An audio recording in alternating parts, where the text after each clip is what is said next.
No great software is developed and maintained without great people. And to take it further, only great teams develop great software. Therefore, everyone contributes their best efforts and works together to achieve goals as a team. This is what engineering is. In this video, we will go step by step on how to ensure you hire the right people for your engineering team. So, you can't hire great people if you don't already have a great environment in place. You may get great people on board, but they will not nearly be close to their potential if you don't place them in the position to be successful. If you're an engineering leader, you need to do everything you can to do that. Here are some great ways to achieve that. Assign clear ownership and responsibility. Empower people and teams so they can make decisions themselves. Expose business problems to engineers instead of assigning tasks. Always look for ways to offer growth opportunities to your team. Focus on coaching and mentoring as one of the most important things. Create a great onboarding process. Ensure developer experience is great, tooling, equipment, guidelines, alignment between teams. Make sure to always keep on improving the overall environment. It's especially important to listen for feedback. Now, the next thing that is important when you're hiring is defining the needs for a certain role. Before you even start the hiring process, it's really important to fully understand what you are looking for. This is where creating a detailed job brief is very important. If you don't have it yet,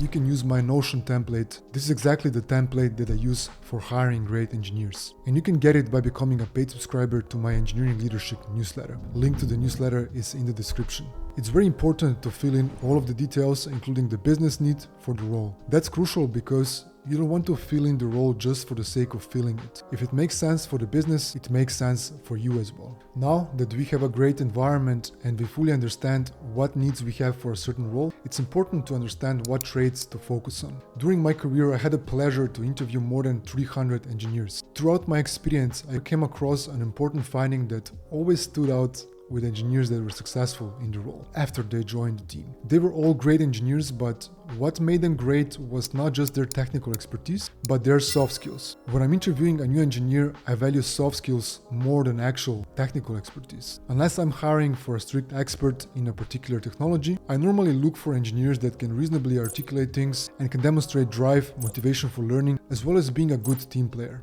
The reason for this is, as I mentioned before, great teams build great software, not individuals. I'm a big believer in hiring people that can make others around them better, not just focus on their individual contribution. If everyone makes everyone around them better, we are all exponentially growing. There is no better environment to be in when everyone is always there to help and support you. So, how to spot these traits in an interview? This can either be a technical interview, behavioral, or a hiring manager interview. In any of these interviews, there are specific signs of how you can spot these traits in candidates. The first sign is that an engineer can reasonably articulate things. They're not pretending to be an expert in something that they are not. They're not afraid to say that they don't know something if they don't know. They're not trying to wing answers and hope that they are right. They have a full overview of the scope of the current or past projects, their responsibilities, the roles, what business need the project is solving, etc. They're not just focused on what they have been doing, but focused also on the success of the whole team. I can spot this best when talking about a past project they have worked on. To get all the information needed, I ask a lot of sub-questions. The next one is that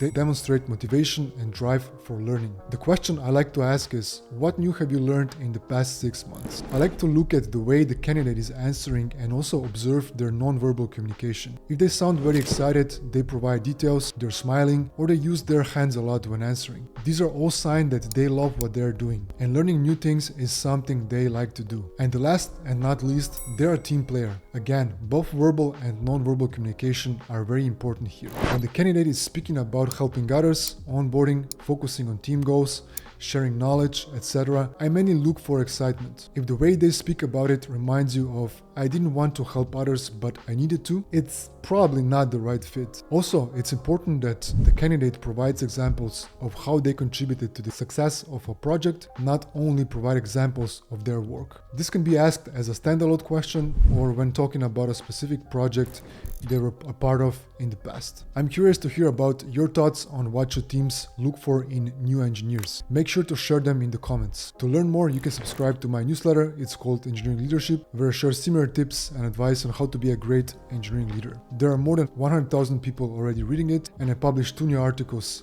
every week. Thank you for watching, and I'll see you on the next one.